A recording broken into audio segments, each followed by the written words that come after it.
The opening sequence of episode 25, as is often the case with Attack on Titan, achieves quite a few things all at once. First off, it is our usual tone setter for everything to follow, with that same intense pulsing beat beginning straight away as we hear Mikasa say that the world is cruel, followed by Eren promising to exterminate all of them.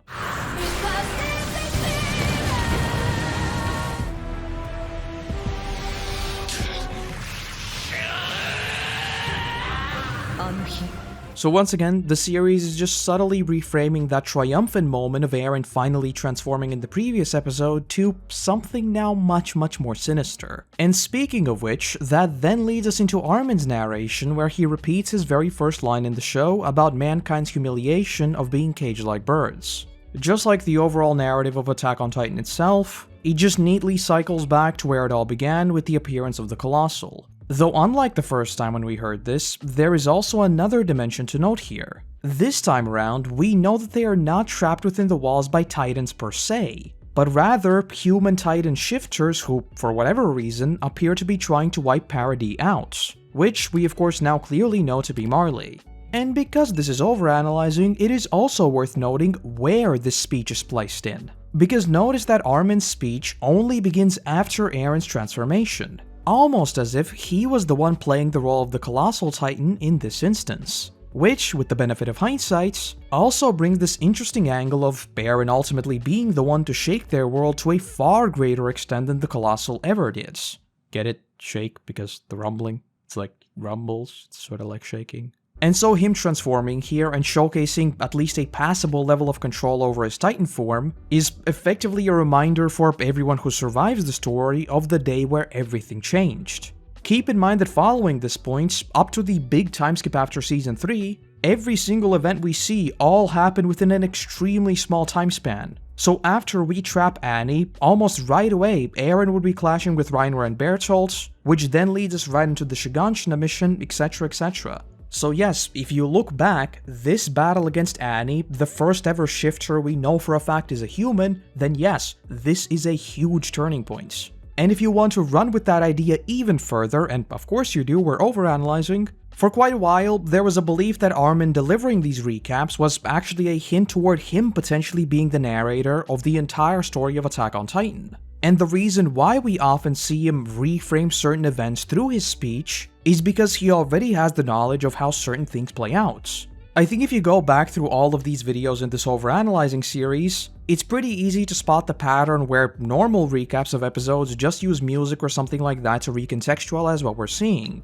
But Armin only pops up when we have a huge shift, almost as if he was indeed just recounting the major events. Though yeah, obviously there's not like overwhelming evidence for that or anything, it is just a fun thing to think about. As for the title of the episode, The Wall, I think it's pretty self-explanatory. While the whole climax of Eren vs Annie might be the most outwardly important event, clearly the one that matters far more is the revelation of the Titans within the walls. Which by the way, also sounds like one of the most Attack on Titan things I've ever said.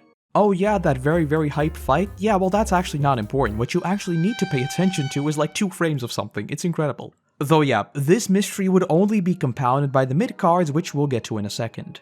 Moving into the episode itself, to already start making us question what's the deal with the wall, we opened with the very cleverly named wall religion praying. And you know, just in case some of you never picked up on the genius level of intricacy here, it is called the wall religion because they pray about, yes, get ready for this, the walls. Yeah, I know, it is truly the greatest twist in Attack on Titan. Silly jokes aside though, this scene too, I think achieves a couple of different things. First of all, it does the usual thing of challenging belief systems in times of crisis. Just like you see in many post-apocalyptic stories with religious beliefs being questioned, here we see their prayers are entirely subverted but a moment later, which of course just speaks to the world of Attack on Titan and the story moving forward. Absolutely nothing and no one would be safe from the rumbling, and the thing we see here is basically just a micro-scale example of what happens when Titans begin clashing, and that shroud of ignorance that they'd set up is finally taken away. On top of that, we also begin to see hints of what some, like Pastor Nick, actually know about the true nature of the walls. In their little communions, he obviously does some bibble-babble about how they are formed by God's hand, etc, etc. But with the benefit of hindsight, we clearly know that there is a kernel of truth there. as yes, the walls were indeed formed with Ymir's power, someone who, to normal people, would have indeed seemed like a godlike figure. To most people here, it is indeed just blind faith, while for Pastor Nick, someone who is fully aware of what lies within the walls, these speeches he delivers are quite literally what Karl Fritz aimed to do with the construction of the walls. He made a vow to renounce war forever, and so this religion, praying for the safety of the walls, is effectively carrying that message forward. As to how that belief holds up and how the whole enslavement to freedom plays out, well, we will leave all that for future seasons just to avoid the usual meme of me pulling a future Eren. Though in episode, soon after their meeting is interrupted by just a teeny bit angry Eren, we hear him just cry out that they absolutely cannot go for the wall. Because, you know, he doesn't want to activate the rumbling. Well, it actually wouldn't even be the rumbling because no one would be controlling them, they would literally just start eating people, so you know, kind of even worse. Though right on the heels of that, as we see Annie and Eren very much headed for the wall, we jump on over to Armin and Hanji trying to figure out what happens next. Though before we even get to that, another thing that I think is really cool here is how Annie immediately tries getting away from the buildings. It's one of those smaller tactical things that I loved in the series that is actually acknowledged. And instead of us immediately getting into a fight between them, we first see Annie actually think things through and try to gain the upper hand even before engaging Eren in combat. Many times already, we've seen how ODM gear becomes nigh useless when there is no high ground or something to grapple onto. So Annie, someone who has went through their entire soldier training with ODM gear, immediately exploiting this weakness, is just a solid reminder that even now when things are going haywire, she hasn't lost her cool. Though returning to Armin, he also notes how even though Eren might have finally gotten his transformation under control, he is still worried about how this fight will turn out, saying a battle isn't something that is decided by spirits. And oh boy, it's almost as if the series was trying to deliberately tell you to stay on your toes and that screaming louder won't give you the protagonist buff. Both here, as well as many other times in the future, if Eren were to fight someone solo, he'd be toast, and I absolutely love that. I've already spoken about the whole subversion of typical shonen tropes that AOT does. Everything from Eren getting bopped back in episode 5 to Levi's whole "I don't know what the right call is" speech. So I think Eren's Titan here not being the end-all of this fight is just another example of that. And yes, plenty more on this in Season 2.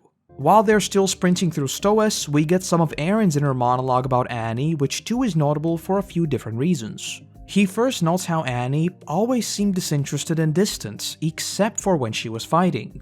We've already seen some hints of her true backstory just a few episodes ago. But knowing what we know now, I think the implication is that the only reason why Annie is so passionate about fighting is simply because it is her only connection to home and her father. It's just her own personal way of always showing respect to the man who raised her. So even if their bigger mission of finding the founder is beginning to wear on them, when it comes to hand-to-hand combats, Annie will always go pedal to the metal. And similarly, Eren also briefly talks about how Annie always used to say that hand-to-hand combat is useless, which obviously seems very silly in hindsight. But if you look at it from only their perspectives, it does make sense. Before Annie became a warrior and a Titan shifter, hand-to-hand combat was indeed somewhat trivial since all of them would be equipped with rifles, right? Just like Annie mentions when talking about fighting Titans. Be it ODM gear in Paradis or a rifle in Marley, you don't necessarily need to know martial arts, right?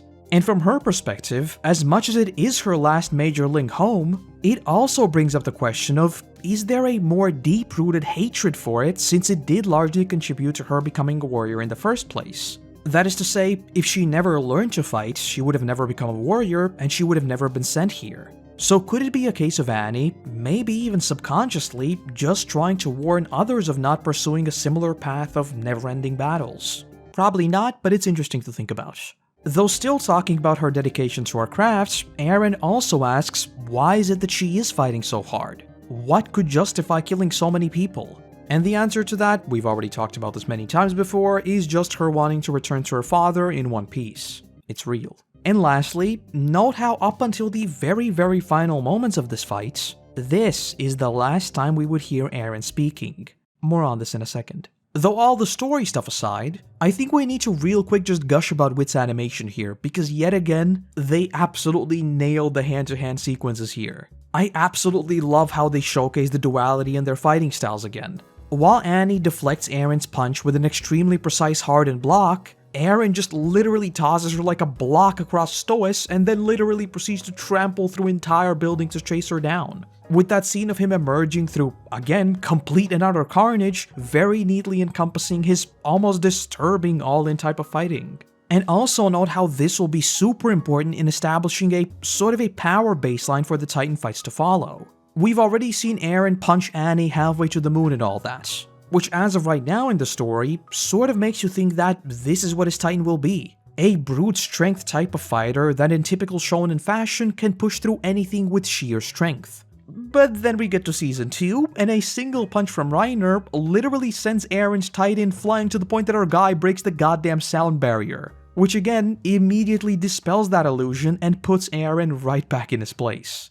Though we then cut to Erwin himself, who is still being held up by Niall, where, in classic Erwin fashion, he pulls the ultimate Giga Chat play and casually says, "Yes, all of this was my plan, and it is all in the name of mankind." And while for us as the viewers, it is initially very much of a, yeah, go Erwin moment, as Attack on Titan often does, I think the series very quickly challenges that belief. Because Niall then says, "You knew the consequences, you knew you were putting countless civilians at risk," as we very much see the aftermath of their fights.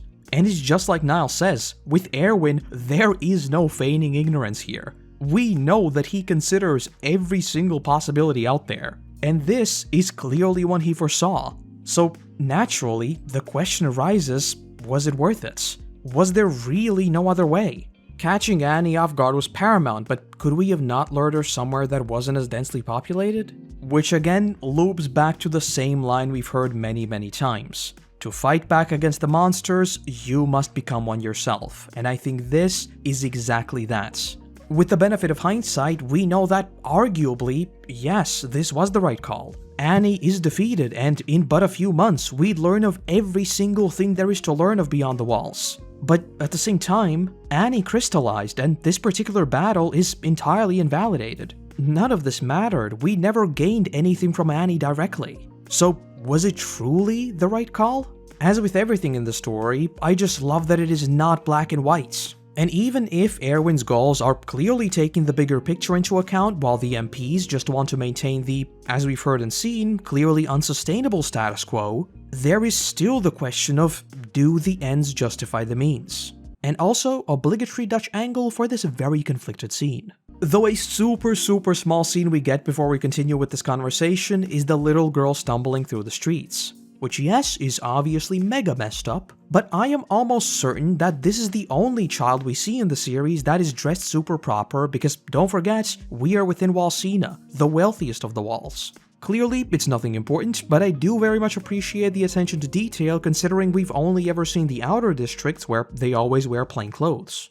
Though returning to Erwin and Niall, Erwin basically says that if he thinks it's best, Niall can execute him right now, saying he is leaving his post to him, but also noting that they cannot let the female Titan escape no matter what. And then literally proceeding to tell him all about where his squad is positioned, and as much as it may seem like classic Erwin gambling, if you ask me, my read on it was always that Erwin is actually ready to die here. Just like we'd see in Season 3 with his beliefs being vindicated, to an extent, even here, he has already confirmed his belief of, yes, there are humans outside of the wall. More on this soon. But also in the bigger story, and yes, I know I've repeated it like 100 times already, but once again, remember that the plan discrepancy is still at play. So I think there's also an argument to be made that Erwin is so adamant about not letting Annie go because he believes if she makes contact with the rest of Eren's squad, they'll have the Armored and Colossal popping off too. Cutting to Armin, we hear him once again talk about sacrificing one's humanity to win, as we see Eren standing against Annie. And I know this is me titularly overanalyzing, but what I find most interesting here is how Armin frames this. He talks about monsters fighting monsters, and then saying he is sure Annie is capable of that, which I think speaks to his current standing on this entire battle.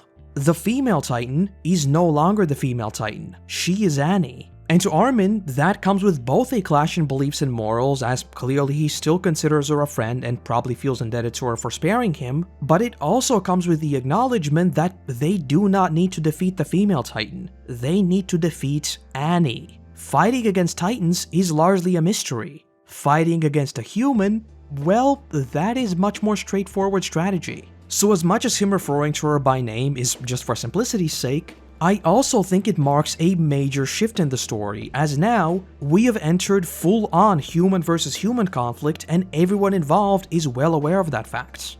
And speaking of them fighting, again, the fighting choreography here is so good. Eren's leg being blasted off by Annie's hardening, only for him to jump up and clock her in the face just feels so impactful. And again, just like I mentioned before, it also gives us a solid metric as to how much power the Titans wield. Eren put his full weight behind this punch and barely pushed Annie, whereas Reiner, you know. Also, the panning shot of Eren going in for the punch is so good, and then after losing a limb, our boy Eren goes full feral, drops to all fours, or I guess threes, and embraces that jaw titan energy. And while that is cool and all, like I mentioned before, note how at this point in time, we never hear from Eren. Not once do we get your stereotypical inner monologue of the protagonist thinking through their moves and whatnot. We only ever hear from Armin, and much more importantly, Annie. Suddenly, the entire scene is reframed to be from her perspective as she remembers her father, the reason why she's fighting in the first place. And what should have been a fight to defeat the cold-blooded killer that is the female Titan, suddenly turned into a fight for survival from Annie's perspective, where Eren is the predator trying to chase her down.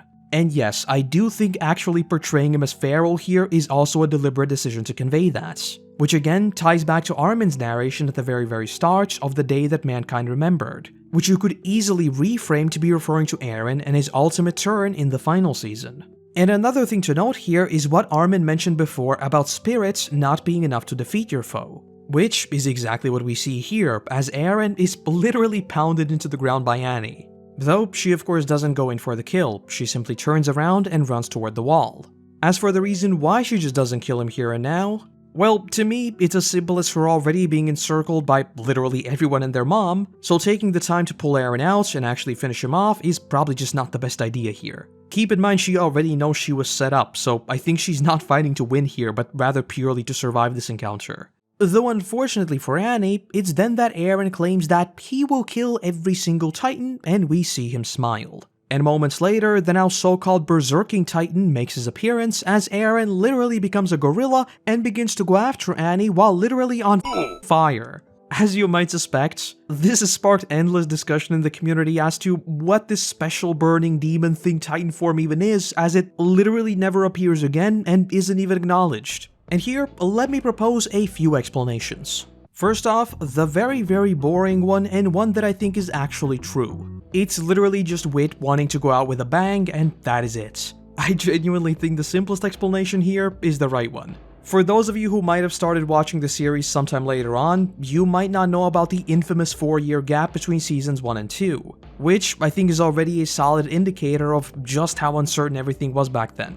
Keep in mind that this is back in 2013. Yes, Attack on Titan was big for its time, but nothing was yet set in stone. There was no confirmation of a second season, the manga was still ongoing, which of course sparked questions as to what would happen if the anime caught up, and would we have another Fullmetal Alchemist situation, etc. So in this case, I think it was literally just a case of, well, if the series does end here, we might as well go all in. In retrospect, the burning hatred we see here does of course neatly lead to the Founding Titan. But if the show were to end here, this berserking form would still convey the pinnacle of Eren's mastery within the smaller story, especially considering we've already seen the whole burning hot aspect of the Colossal. And of course, don't get me wrong, obviously such an ending would have still been very unsatisfying, as like literally 90% of plotlines are never resolved. But if it were to end, at least it would go out in style.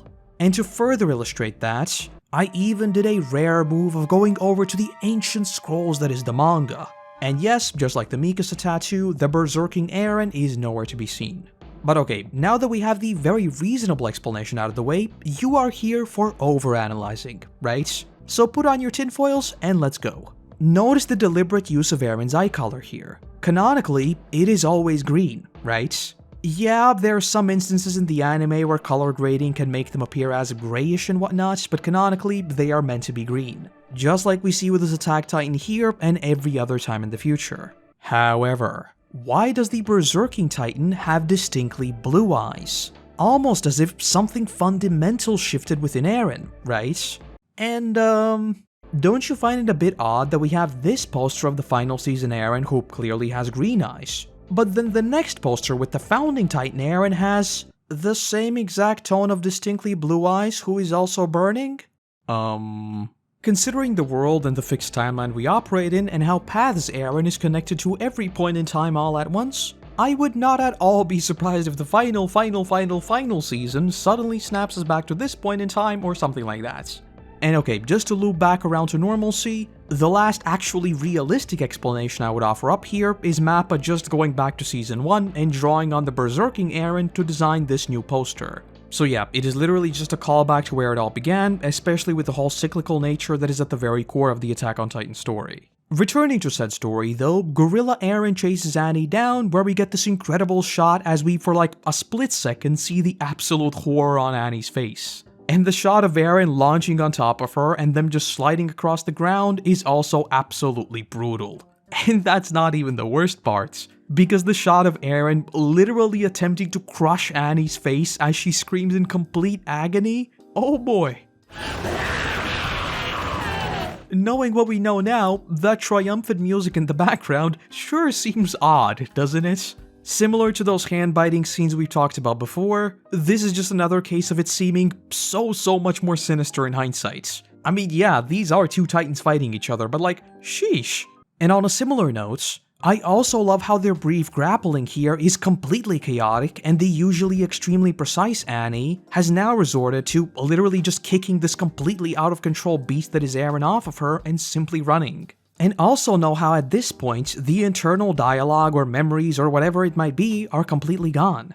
At this point, we are right alongside Armin and the others, simply standing by and seeing what'll happen.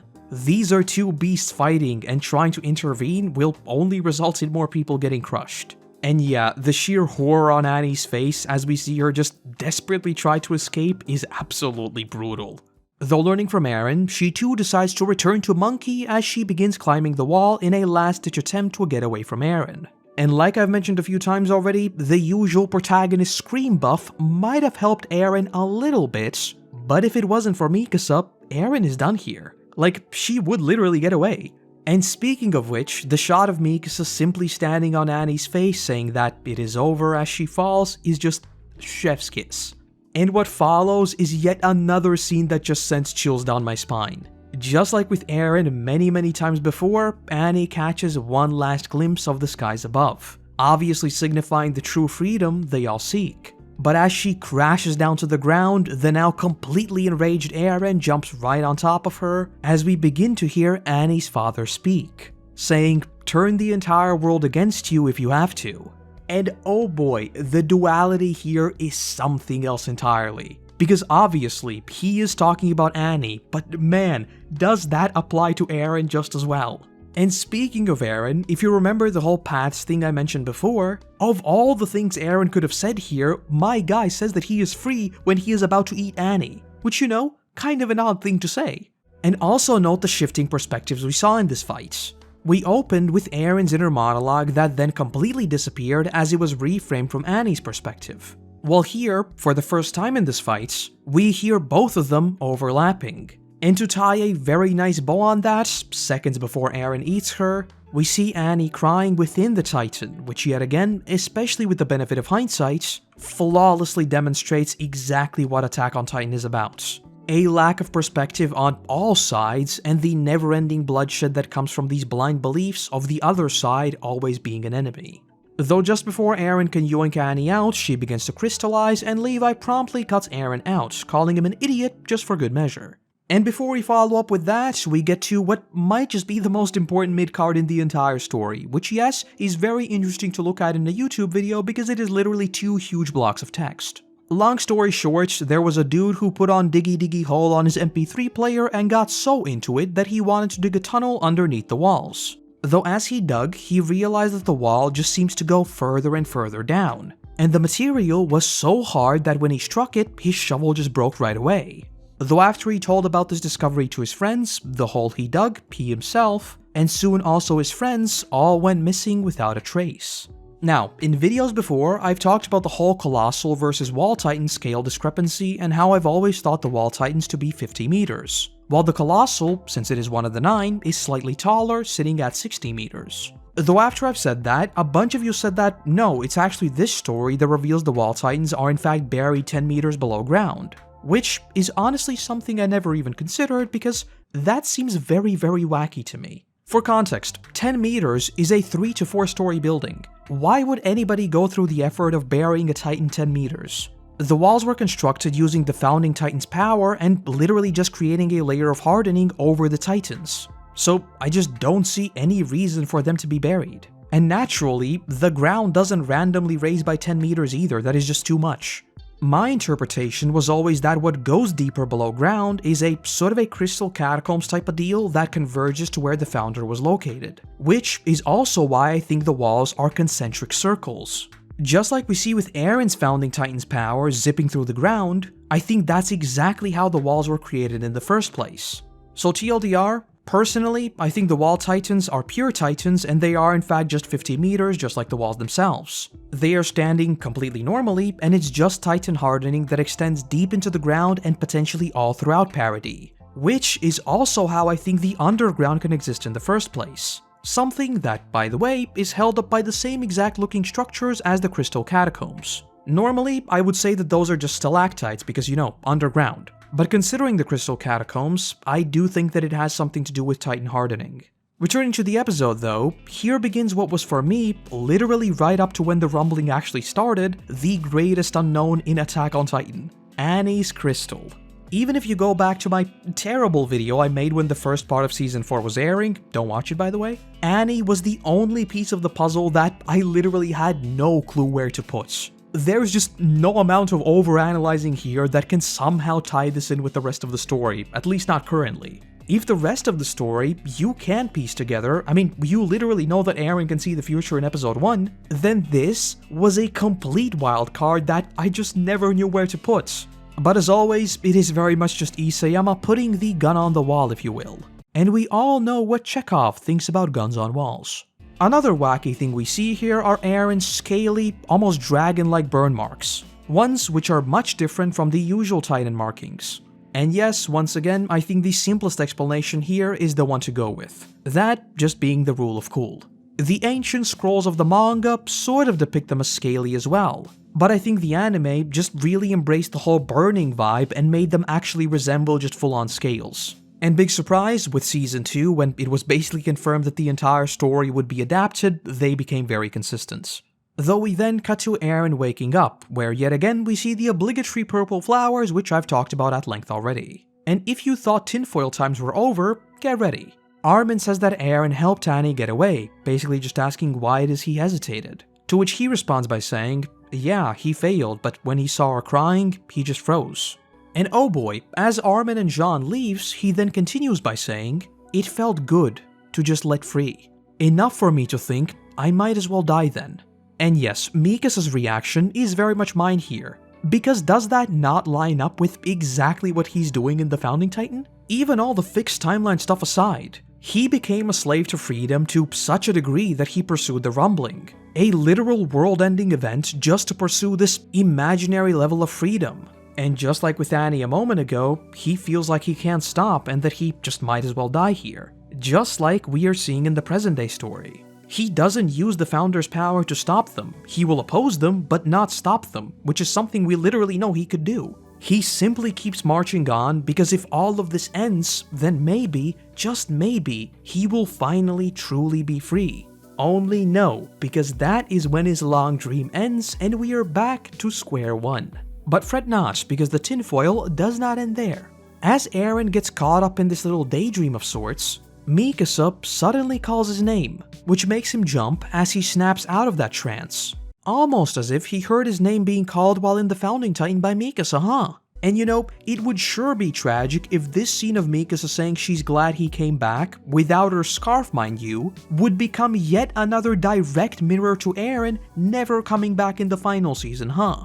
As per usual, no manga spoilers please, but this just lines up too perfectly not to be yet another breaking point in the ever-connected web that is the Attack on Titan story. Though cutting to Jean and Armin, as is often the case with Jean, we hear a bit of a different perspective on the now many a times repeated phrase of tossing aside one's humanity to win. with him asking, if we do that, is that even a victory anymore? It's the classic case of if you murder a murderer, the number of murderers remains unchanged. Insert a smartass saying, well, actually, you can just kill 2 then. And to a certain extent, I think you can also begin to talk about the whole euthanasia plan. Because this whole becoming monsters to fight monsters is the whole reason why the original vow to renounce war was created, and why Zeke genuinely believed that everyone simply fading away would be the most straightforward way of finally ending this war for good.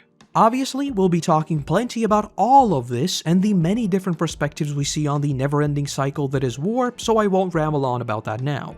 One thing I do want to note, however, is again Attack on Titan in its usual cyclical fashion, bringing us right back to episode 1. As Armin notices the birds flying overhead, with it of course being the same exact shot as we saw with literally the first shots of the series. Though this time around, we also see a feather fly in front of Armin, which is often used to convey a sense of spirituality and spiritual growth, or even the divine. Spiritual growth and all that, of course, makes perfect sense since everyone has clearly grown a lot since we first met them. And considering with what we learned very shortly, the divine part isn't really that surprising either, with again, the walls already being made out to be in some way connected to some form of higher power. Though with all that concluded, we jump on over to our main big brain Erwin being questions, with him being asked why he never asked for help, etc, etc. Yes, I know I sound like a broken record at this point, but just like Erwin says here, he could only be sure to use those who are 100% cleared of any suspicion. Which is also exactly why most of Eren's squad is not present, as we'd only be addressing the entire female Titan plan discrepancy in Season 2. Mikasa and Armin were cleared because they grew up with Eren, and Armin was the one to reveal Annie as the traitor in the first place, so they are cleared by default. Whereas Jean's plans put Eren in the rear of the left flank, while Annie attacked the right flank. Meaning that there is a very good chance that he isn't the one leaking information, because you know, that is like the direct opposite side. And we also needed an Eren step in for this plan to work, so I think Erwin largely gambles on Jean.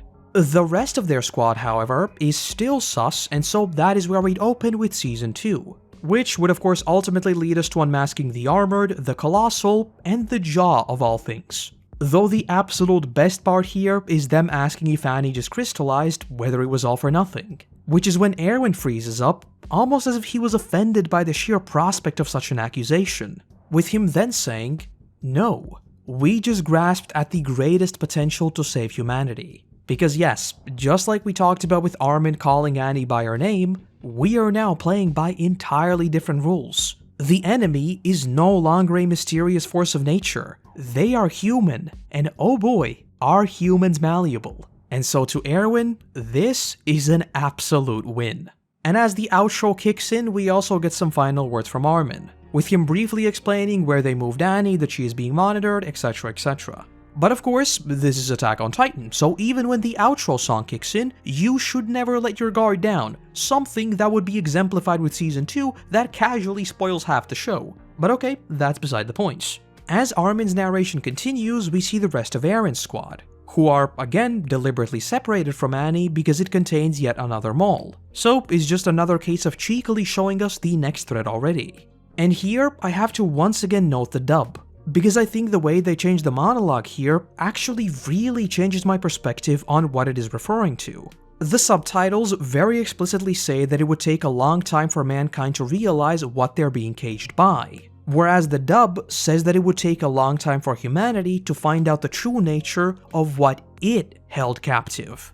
In the sub case, yeah, it is literally talking about what lies beyond the walls and who the true enemy is beyond Annie. While the dub, I think, can be inferred to both be referring to Annie, who, yes, they don't quite know who exactly they have caged, but more importantly, Eren, something we have already seen glimpses of with his Berserking Titan. The beast that they're holding captive was always Eren, and they just didn't know it yet. Though to finally put an end to this absolute masterpiece that is the first season of the show, we simply linger on the basement key. One whose true purpose is of course yet to be known. I've already talked about it at length, so I won't rehash it again, but just how bold the series was in constantly teasing the basement for such a long time, and then actually sticking the landing with what it turns out to be still boggles my mind. But I guess that is Attack on Titan for you.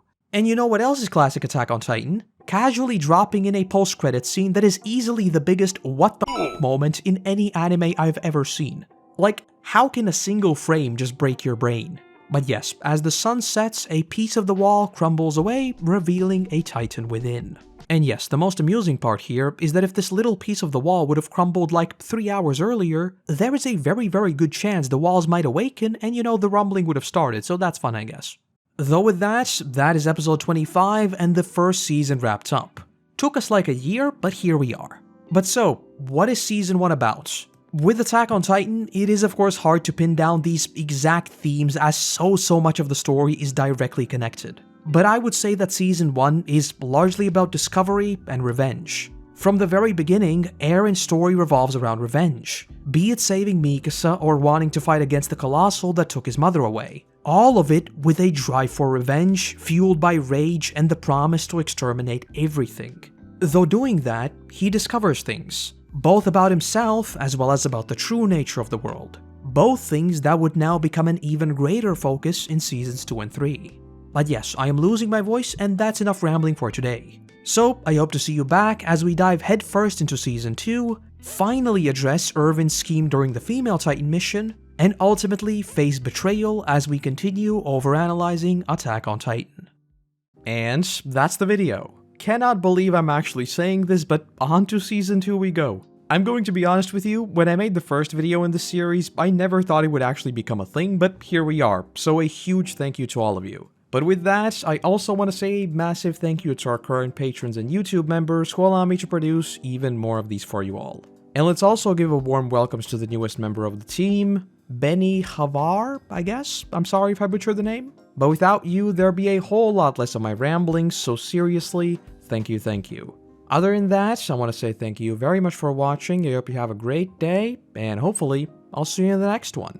Bye bye!